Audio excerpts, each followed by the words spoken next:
Tigers. There was once a Sufi who was the companion of a certain king.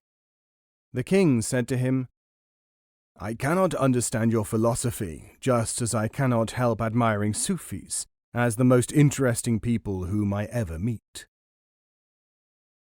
The Sufi said to the king, "Tell me one of your difficulties in understanding." The king said, "How, for instance, can a sound affect a person, especially a cultivated person, more than a word? Any animal can make a sound. Words are a higher form of utterance."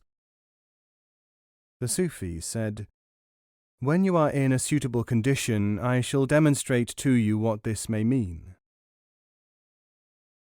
Now one day the Sufi and the king were on a tiger hunt.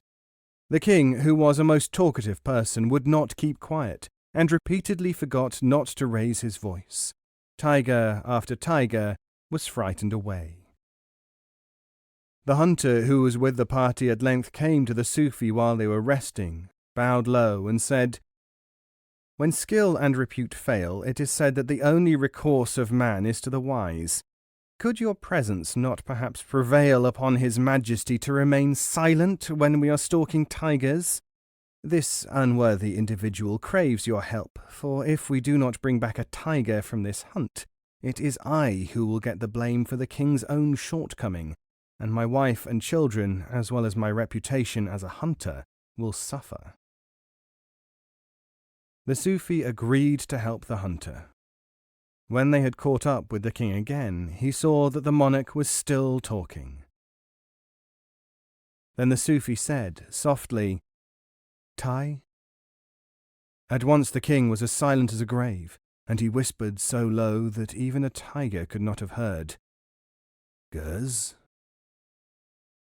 The Sufi said, "Now that your Majesty has deigned to become silent for a moment at the sound Tai, and even contributed the nonsensical sound Guz, allow me to say that words such as 'please be quiet' or 'if we talk we shall scare the tigers away' or even 'hush' have had no effect all day on someone who claims that words are superior to sounds.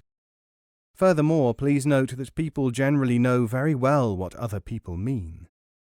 'I cannot understand' may be composed of words, but it does not really mean anything once we test it.